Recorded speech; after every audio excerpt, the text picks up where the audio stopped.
Hello people, welcome to the session. I'm Rachita Sachdeva, your Vedanta Chemistry Master Teacher and I hope you guys are all changa, mast and so mast.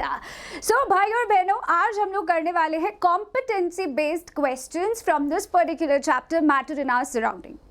क्योंकि अब आप लोगों के exams आ ही रहे हैं and you are preparing, लेकिन होता ये है कि आप आगे के चैप्टर्स पढ़ते जाते हैं और पीछे के चैप्टर्स भूलते जाते हैं, which is not a good thing for a student, which is not at all a good sign of a student. तो इसी के लिए I have brought this chapter specifically for you कि अगर आप लोगों को दोबारा से रिविजन करना है of this chapter as well as competency based question, then this is the perfect session for you guys. Now, what are competency-based questions? So, भाई और बहनों, let me make this very clear. This is not something which has been added up by CBSE अभी. It has been asked from past few years. अगर आप अपने पुराने papers उठा के देखोगे तो आपको लगेगा कि competency-based questions पूछे जा रहे हैं, लेकिन इनको CBSE ने introduce करा है not only in your grade 9 but in grade 10 and other board exams also. चाहे वो 11th हो एंड 12th हो. तो कॉम्पिटेंसी बेस्ड क्वेश्चंस को ऐड करने का रीज़न सिर्फ ये था क्योंकि आप लोग बहुत इंटेलिजेंट होते जा रहे हैं. You guys are getting much smarter as the previous generation, so take it as a compliment guys. इस वजह से आप लोगों की नॉलेज चेक करना, कॉन्सेप्ट, स्किल्स चेक करने के लिए these questions were introduced in syllabus. Right? So let's discuss with the top 10 competency questions from this chapter matter in our surrounding. चले आगे, my intelligent people. Let's begin without any delay and chogre fate. उससे पहले ओ धुरंधरो, फटाफट से मुझे इसका answer बताओ. It's a very basic riddle for you. सोच के देखो. I speak without a mouth and hear without ears. I have no body but I come alive with the wind. What am I? बूझो तो जाने. Do let me know in the chat box. आपको क्या लगता है कौन है ये जो सुन सकता है बिना ears के, जो बोल सकते हैं बिना mouth के, and they are alive with the wind. चलिए देखते हैं कौन कौन इसका सही आंसर देगा. On that note, these are the schedule of the week. If you have missed any session, so please check this out. और आगे के sessions भी आप miss ना करें. इसके लिए do take a screenshot and you can subscribe this channel, subscribe my page so that you will get notification of हर एक session का and you will not miss. ठीक से? Starting up with question number 1. Let's take a look. Let's sort some chemical load together. If the melting point of object A is high, then what state do you expect it to be at room temperature? कोई भी एक substance ले लिया, let's say A, और उसका melting point जो है वो high है, then what state do you expect it to have at room temperature? मैं आपको एक सिंपल सी सिचुएशन दे रही हूँ. रूम टेम्परेचर भूल जाओ एक बार को and let's speak about water. ठीक है, सिंपली एक बारी पानी की बात करते हैं. सो इन अ बीकर अगर हमारे पास आइस है, ठीक है, ice is in solid state right now, जिसका अभी टेम्परेचर हाल फिलहाल let's say will be a -5 degree Celsius. ठीक है, और जब हम इसको हीट करते हैं it will start increasing and it turns into a liquid. Melting point start होता है at 0 degree Celsius. At this point solid liquid में convert हो रहा होता है. Now let's imagine an object or a substance A. कोई substance A है जिसका melting point high होगा as normal room temperature पे वो पूछ रहा है उसका क्या state है. Definitely solid state guys. Melting point हमेशा हाई तो होता है क्योंकि टेम्परेचर बढ़ा के मेल्ट होता है ना कोई भी सब्सटेंस. तो अगर हम उसके रूम टेम्परेचर की बात करें या उससे लो टेम्परेचर की बात करें तो definitely that substance has to be in the solid state. Logical है, it's very very simple and very logical. If the melting point of object A is high, then what state do you expect to be at room temperature? Solid state. जब solid होगा तभी तो आप उसको melt कर पाओगे and turn it into a liquid state. और जब भी हमें उसको liquid state में convert करना है या melt करना है, obviously we have to give a higher temperature. Simple, very very simple. So temperature at which substance changes from solid to liquid, we all know. Solid से liquid में जब substance change होता है, इससे हम melting point कहते हैं. The process or the phenomena is called as melting. Simple है ना. Now temperature below melting point, that object will be in a solid state. वो solid state में होगा, आप temperature high करोगे, it will going to melt and turns into a liquid state. And voila. Clear, boss? That was your very first, very simple logical question. Let's move on to the next one. दूसरा question पढ़ते हैं.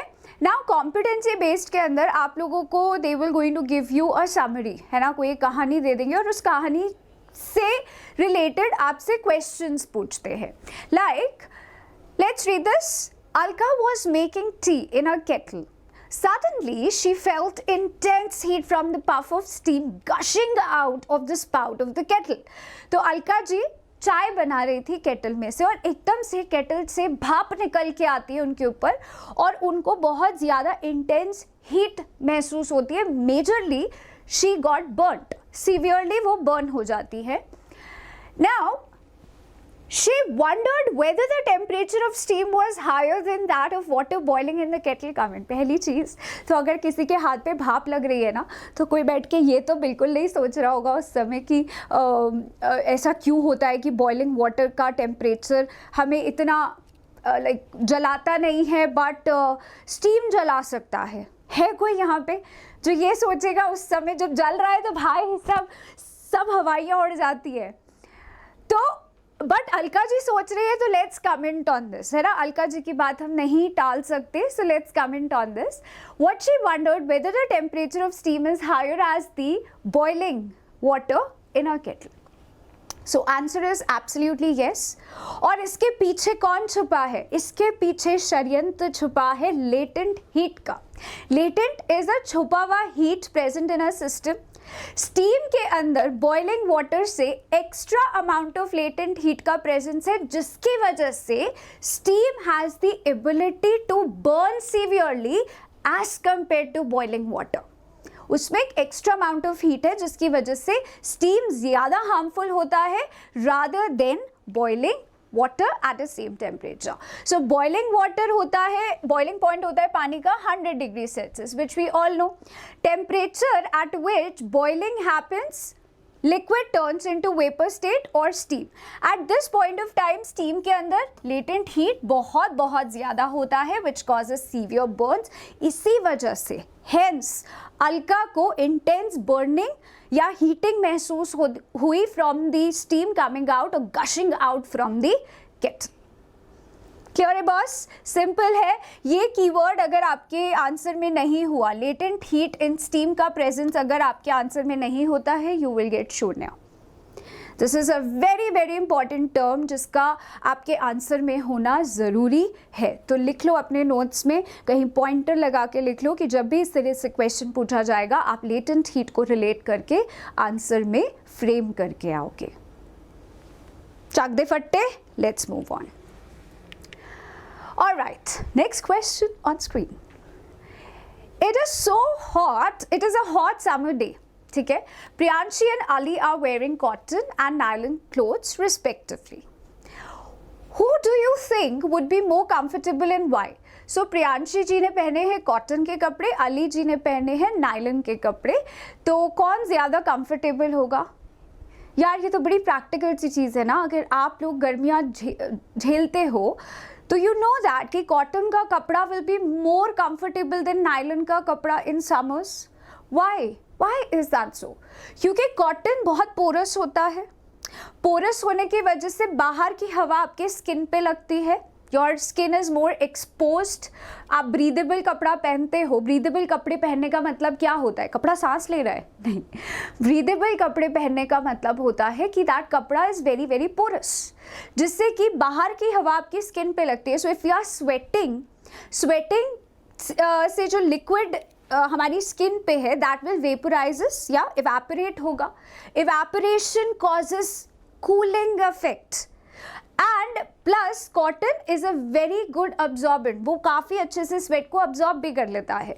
सो जब लू भी लगती है ना, गर्म हवा भी अगर गर्मियों में हमारे ऊपर लग रही है and we are sweating very badly, तो भी हमें ठंडक सी महसूस होती है, ऐसे सुरसुरी सी जगती है ना. तो बिल्कुल वो क्यों आता है, why we feel little cooler even in summers, और जब गर्म हवा भी हमारे पे लगती है, just because evaporation causes cooling. अब जब तुम लोग ये महसूस करो तो उस समय सोचना कि हमारा बॉडी स्वेट इवेपोरेट हो रहा है और उसके साथ साथ हमारी बॉडी से extra amount of latent heat लेके जा रहा है and because of that your body feels cooler. Just imagine, है ना, कैसा लगेगा ना while you are having this kind of feeling और दिमाग में केमिकल लोचा चल रहा हो. So yeah, chemical locha is everywhere guys, that's what I always say. So cotton clothes absorb sweat, बहुत आराम से sweat को absorb करता है, प्लस काफ़ी पोरस होता है. तो जब बाहर की हवा स्किन पे लगती है, that evaporates sweat which causes cooling effect. अब क्यों? क्योंकि जब evaporation हो रहा है, that takes away the extra amount of heat, latent heat from the body, which makes us feel cooler. Okay ji, moving on to our next question. ये तो तुम लोग देखते ही समझ गए हो. I am pretty much sure ये diagram देखते ही तुम्हारे दिमाग की बत्ती जल चुकी है कि क्या क्वेश्चन होने वाला है. So looking at these figures suggest in which of the vessel among A, B, C, D the rate of evaporation will be highest. Explain. A, B, C, D में से कौन से फिगर में आपको लगता है हाईएस्ट रेट ऑफ इवेपोरेशन होगा and Y? तो आप सबसे पहले ये सोचो what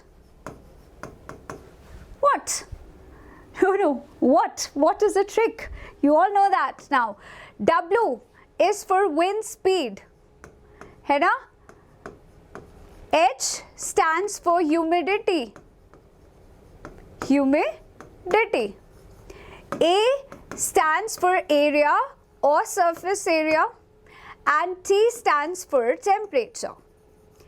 Rate of evaporation humidity पे उल्टा काम करता है, means inversely proportional. Humidity बढ़ता है, rate of evaporation कम होगा. अब यहाँ पे humidity का केस तो है नहीं, तो humidity को करते हैं कैंसिल, आपका कोई काम नहीं है यहाँ पे. Temperature I don't think so anything is being heated here, temperature का काम भी नहीं है. काम यहाँ पर है विंड स्पीड और सरफेस एरिया का. अगर आप इन इमेजेस को ध्यान से देखो तो A, C और D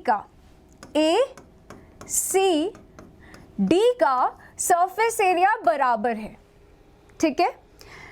B का सरफेस एरिया कम है, सरफेस एरिया कम होते ही रेट ऑफ इवेपोरेशन कम हो जाएगा. तो B तो आपका इस पूरे सिनेरियो में है नहीं, क्योंकि इसका सरफेस एरिया सबसे छोटा है, तो रेट ऑफ इवेपोरेशन हाईएस्ट तो कतई नहीं हो सकता. Now in case of D it is a closed container. Close container की वजह से बाहर की हवा नहीं लग रही है, रेट ऑफ इवेपोरेशन कम हो जाएगा. So this is also out of the picture. Now बचा कौन? ए और सी. इन दोनों का सरफेस एरिया ज़्यादा है, लेकिन यहाँ पे wind speed is the added advantage. Wind speed is again directly proportional to rate of evaporation. Rate बोले तो speed of evaporation. Wind speed बढ़ता है, रेट ऑफ इवेपोरेशन बढ़ेगा. अगर बाहर बारिश हो रही है, कपड़े सुखाने के लिए यूजुअली हम क्या करते हैं, पंखे के नीचे रख देते हैं, जुगाड़, इंडियन जुगाड़. तो जब हम पंखे के नीचे रखते हैं, क्या सोच के रखते हो, क्यों सूखेगा पंखे के नीचे? Just because rate of evaporation बढ़ता है with the increase in wind speed. Fine. तो यहाँ पे भी यही हो रहा है, wind speed is the added advantage in C container. तो हाईएस्ट रेट ऑफ इवेपोरेशन कहाँ होगा? सी के अंदर. एक्सप्लेन कैसे करोगे? इन योर ओन लैंग्वेज एक एक चीज को उठाओगे. Starting up with A C D का सरफेस एरिया एक जैसा है, लेकिन B have the lowest surface area, तो B will not going to have the highest rate of evaporation. Now coming up to D, because it's a closed container, rate of evaporation will be low. Talking about A and C, compare करते करते explain कर दो. C के अंदर surface area भी ज़्यादा है, along with that there is a wind speed which increases, and wind speed increase होने की वजह से rate of evaporation बढ़ता है. This is how you will be writing your answer. इस तरीके से एक्सप्लेन करोगे। ये नहीं कि बस लास्ट में एक लाइन जाके लिख दिया कि विंड स्पीड बढ़ रहा है, सरफेस एरिया ज़्यादा है तो रेट ऑफ इवेपोरेशन बढ़ेगा। भाई आपके आंसर और टॉपर के आंसर में फिर तो बहुत ज़्यादा डिफरेंस हो गया ना। अगर आपको टॉपर लाइक आंसर लिखना है तो you have to be very precise with every information. आपको एक एक पॉइंट लिखना पड़ेगा, एक्सप्लेन करते टाइम क्यों नहीं हुआ और क्यों हाईएस्ट रेट ऑफ इवेपोरेशन हुआ। You have to cover all scenarios. वो होता है टॉपर का आंसर। समझ ला? चाक दे फट्टे। Moving on to our next question. Okay, Adil parked his bicycle on a sunny day in a parking stand of the school campus. शायद इससे कुछ लोग relate कर पाएंगे. When the school got over, Adil saw his burst cycle tire. Thereafter, he kept less air in his cycle tires and did not inflate them fully. Smart Adil. So, why did the tire burst? पहला question देखो, यहाँ कोई prank नहीं हुआ था, किसी ने आदिल पे प्रैंक नहीं करा था। यूजुअली स्कूल का जो सिनेरियो होता है, रियल सिनेरियो जो होता है, दैट आपस में फ्रेंड्स प्रैंक करते हैं कि चलो आज इसकी साइकिल के टायर का हम हवा निकाल देंगे। बट नो, आदिल वाला जो केस है वो थोड़ा केमिस्ट्री से रिलेटेड है। B, why is air compressible? C, what value of Adil is reflected in the above act? देखो C वाले का जो आंसर है वो बहुत वेरी कर सकता है, वेरिएबल हो सकता है, so that's okay. Starting up with A, why did tire burst? क्यों हुआ ऐसा? यूजुअली अगर आप अपने पेरेंट्स से भी पूछोगे तो आपको यही बताएंगे कि कार्स में या टू व्हीलर्स में जब वो लोग एयर फिल कराते हैं समर सीजन में, they always keep less than the actual amount. आप अपने व्हीकल्स में देखोगे ना, साइड में they always give a value कि आपको कितना हवा भरवाना चाहिए गाड़ी के पीछे वाले टायर में, आगे वाले टायर में। If you go and notice in your cars वो दे रखा होता है। समर सीजन के अंदर हम लोग हमेशा गिवन अमाउंट से कम एयर फिल कराते हैं, क्योंकि आप लोग बहुत अच्छे से जानते हैं टेम्परेचर बढ़ते ही काइनेटिक एनर्जी बढ़ता है।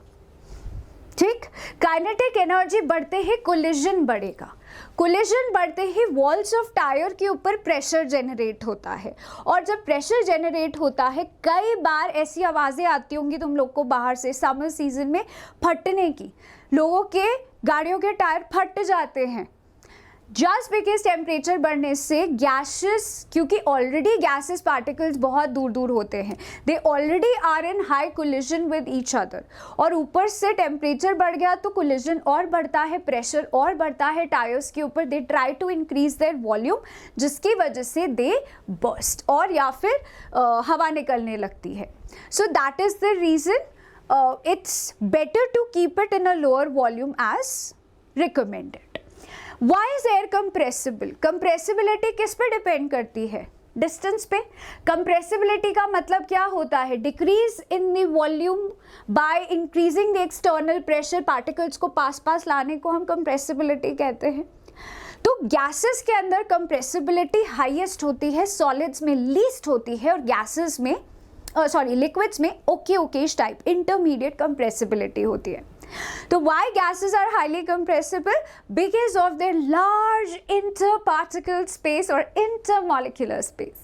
उनके बीच में इतना space है that there is a probability to bring those particles closer and decrease their volume.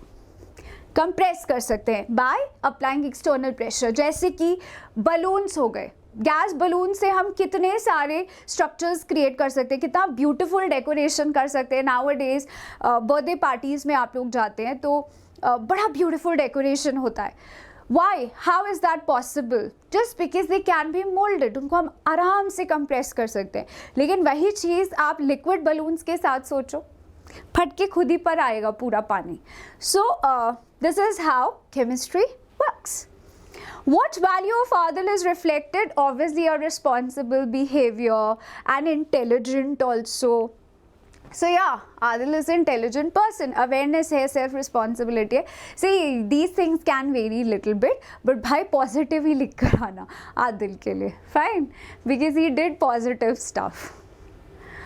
Alright guys, now moving on to our next question. Akshay's friend visited his house in Mumbai and he was surprised to see air conditioners installed in all of his rooms. His friend advised Akshay to use water coolers and save electricity. On this, Akshay told him that the water coolers is not at all effective in coastal areas. A.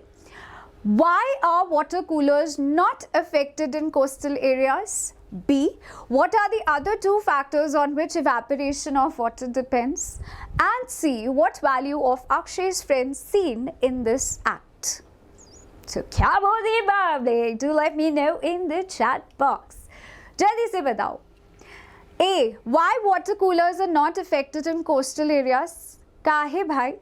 अगर आप में से कोई coastal areas पे रहता है, not only in Mumbai, Chennai हो गया, and there are so many other coastal areas जहाँ पे ह्यूमिडिटी बहुत ज़्यादा होती है, चिप चिप चिप चिप वाला ज़्यादा आप फील करते हो, राइट?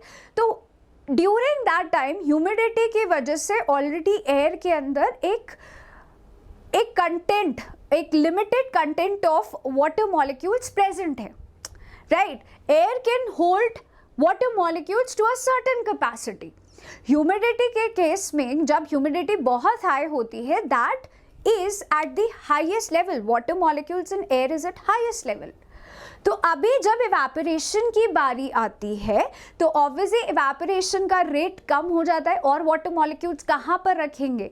जब ऑलरेडी वाटर कंटेंट एयर में इतना ज़्यादा है तो और वाटर मॉलिक्यूल्स वहाँ तक पहुँचे, उन वॉइड्स के अंदर पहुंचे, that rate, that speed will going to decrease.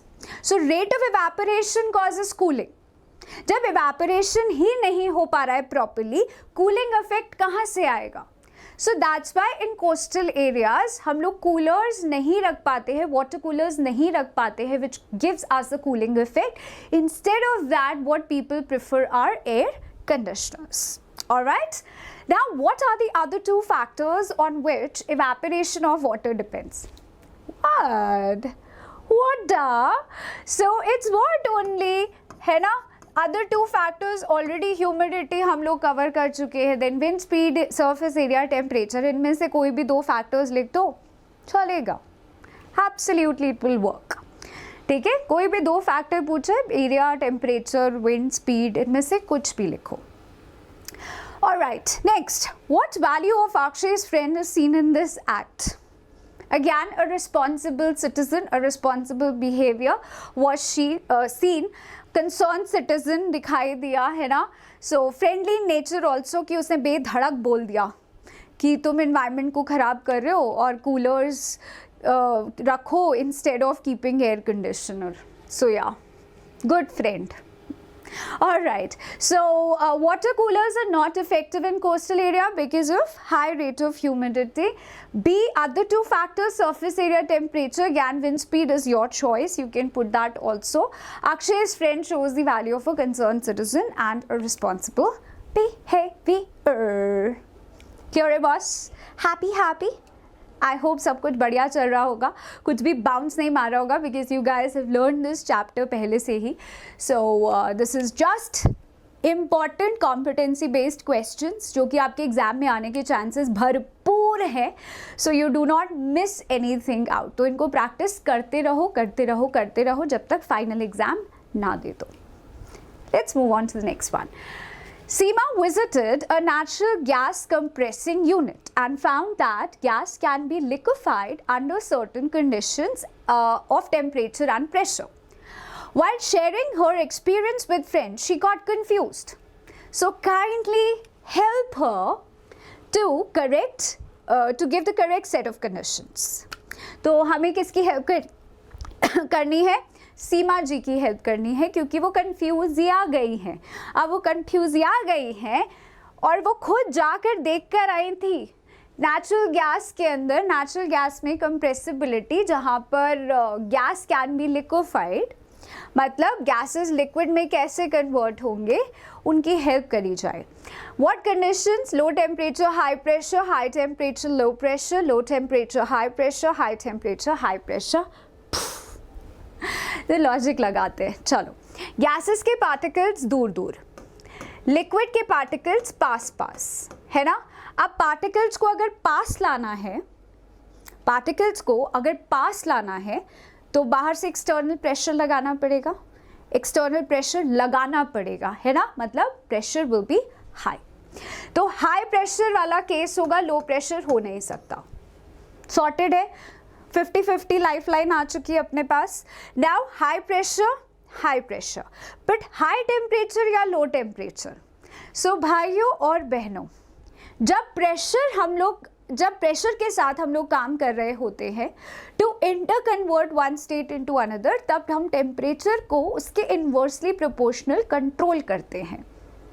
सो अगर प्रेशर हाई है तो हमें कम टेम्परेचर उसको कंट्रोल देना पड़ता है, एक्सटर्नली हम उसको कम टेम्परेचर पर लाते हैं।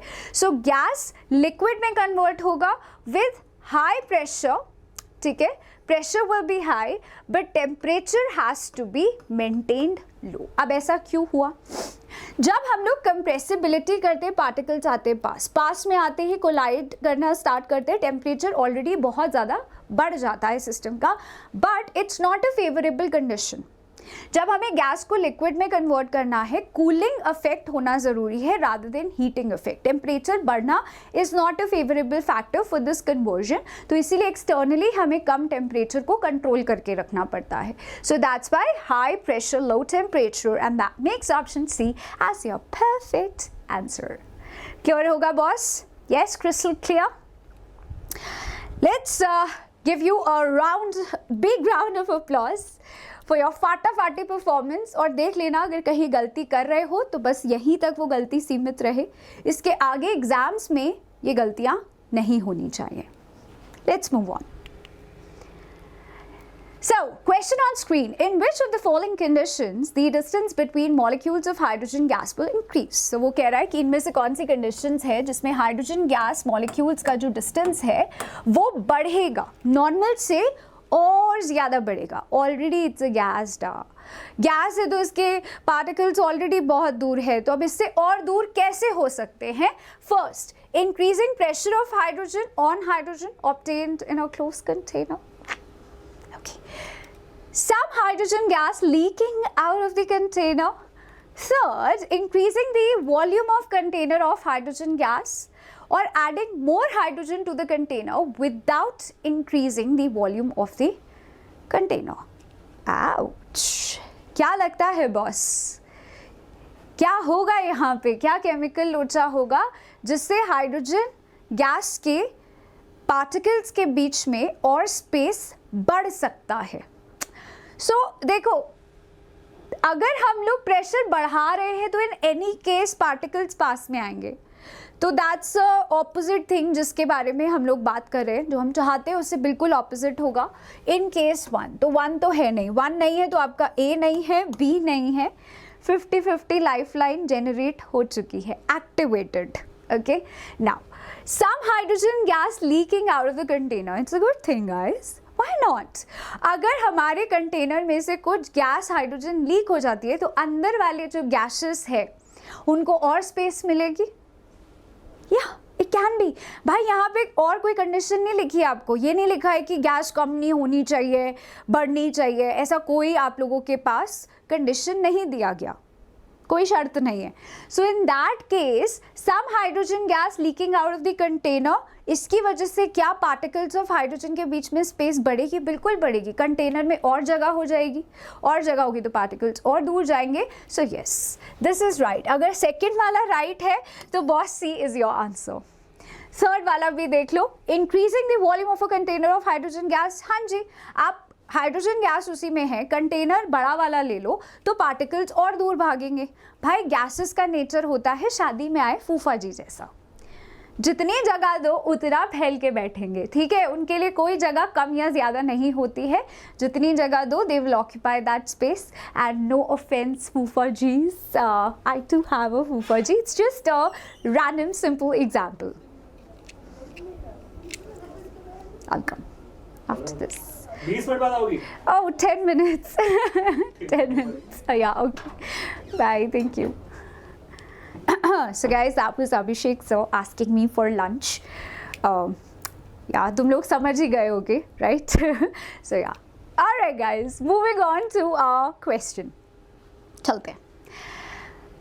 Increasing volume of container of hydrogen gas, yes, it is absolutely true.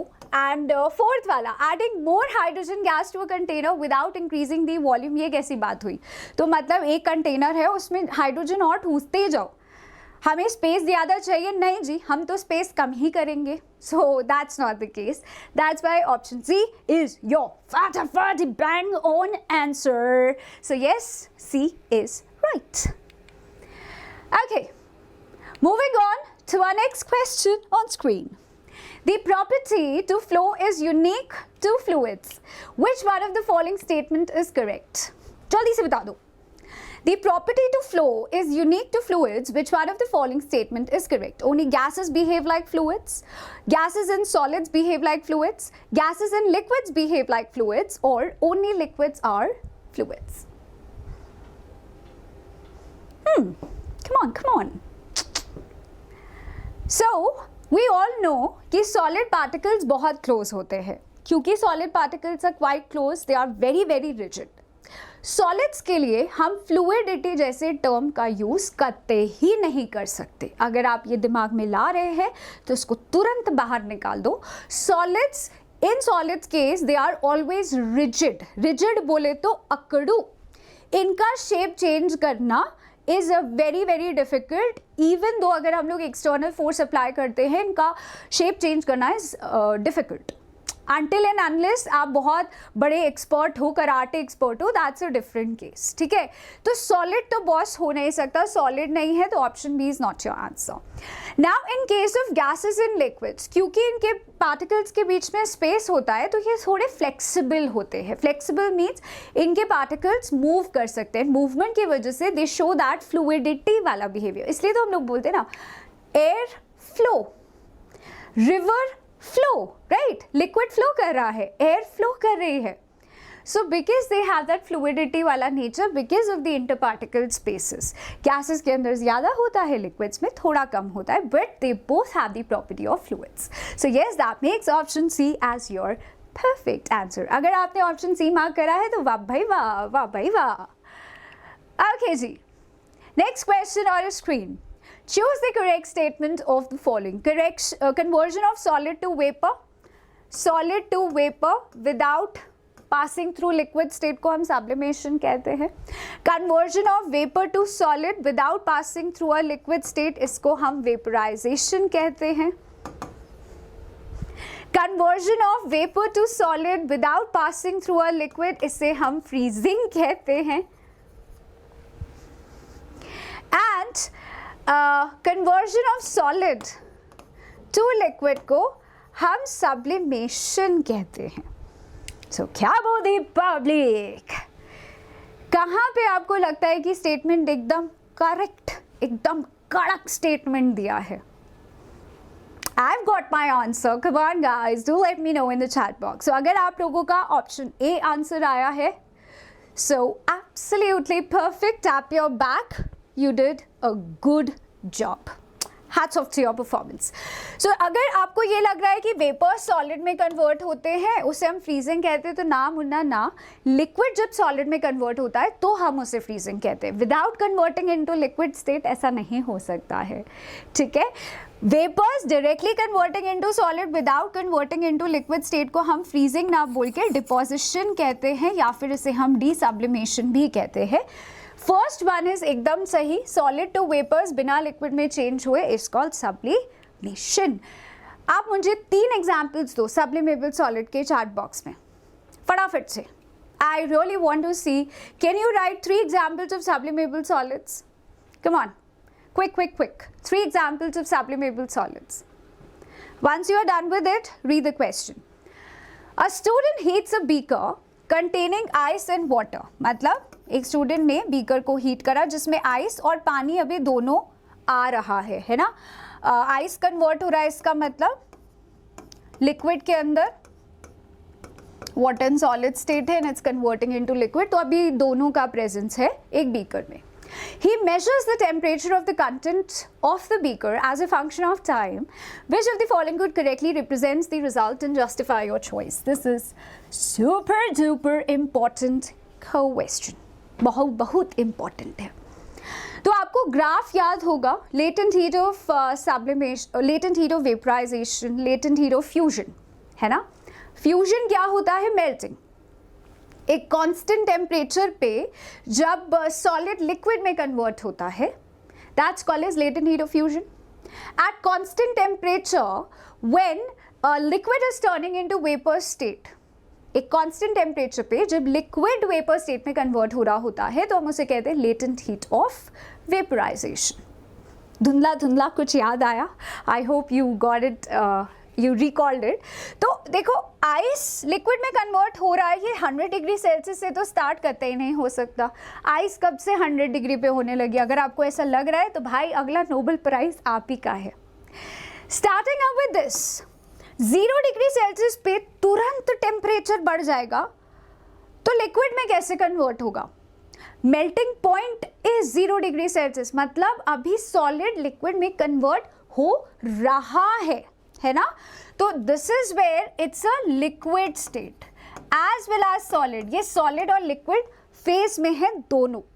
सो ये कांस्टेंट रहेगा जिसे हम कहते हैं लेटेंट हीट ऑफ फ्यूजन। और फिर जैसे ही पूरा लिक्विड स्टेट में कन्वर्ट हुआ, then it will start gradually rising to 100 degree Celsius, और फिर 100 डिग्री सेल्सियस पे जाके वापस से कांस्टेंट होगा and convert into a vapour state. That's a boiling point, which is a different scenario. यहाँ पे अभी आपसे ग्राफ पूछा है and situation दिया है water solid into liquid state. So that makes option D as your perfect answer. अभी आपको justify करना है अपने आंसर को, तो आप बिल्कुल latent heat of fusion के बारे में बात करेंगे। You will talk about कि fusion के केस में, latent heat of fusion के केस में solid और liquid दोनों फेज होते हैं, because it's a continuous process, ये चल रहा होता है एट 0 डिग्री सेल्सियस, तो वो कांस्टेंट रहेगा। Once it's convert into a liquid state, temperature will rises up to 100 degree Celsius and then it again becomes constant. तो this is how you were going to frame your answer. ठीक से कैसे लिखना है answer समझ लो। Okay, that's important. Concept समझ में आ रहा है, और अगर आप पेपर पे राइटिंग में नहीं दे पा रहे हो then it makes no sense guys, क्योंकि आपको मार्क्स वही से मिलेगा जो आप लिख कर आ रहे हो। You should know how to write your answers, you should know how to frame your answers in a very impressive manner along with the keywords. Keywords के बेसिस पे आपको मार्क्स मिलते हैं। कीवर्ड नहीं होगा तो तुम कितनी ही बड़ी कहानी लिखाओ, कोई मार्क्स नहीं देगा आपको। Keywords are the important words जिससे आपके पूरे कॉन्सेप्ट को समझाया जा सकता है। Okay, so that was a quick one. मैंने आप लोगों से एक रिडल पूछा था स्टार्टिंग में, जिसका कोई बिना कान के वो सुन सकता है, बिना मुंह के वो बोल सकता है ना, and that feels alive into a win, and that's none other than eco. If you have thought of the same answer, मुझे जल्दी से बताओ chat box में. So yes, it's eco. Intelligent people out there. So congratulations all of you, you have completed 10 most important competency based questions of matter in our surrounding. I hope तुम लोग का एक revision भी हुआ होगा, concepts वापस से दिमाग में आए होंगे। अगर ऐसा हुआ है तो भाई this session was a success for you, बहुत सक्सेसफुल रहा है आप लोगों के लिए। So do revise it, NCERT को नहीं छोड़ना है, एनसीईआरटी को पकड़ के चलो एंड रिवाइज करते रहो। So that was it from my side. Do not forget to subscribe, share and comment, and you can find me on my Insta channel as well as Telegram group पे आप लोगों को PDFs मिलते रहेंगे of the notes. So that was it from my side. This is me, Rajda Davis, signing off. Thank you. Have a nice time. Stay safe. Stay happy always. Bye. फिर मिलेंगे जल्दी जल्दी। Now अभिषेक sir मुझे बुला रहे हैं, अभी हम जाएंगे। Bye.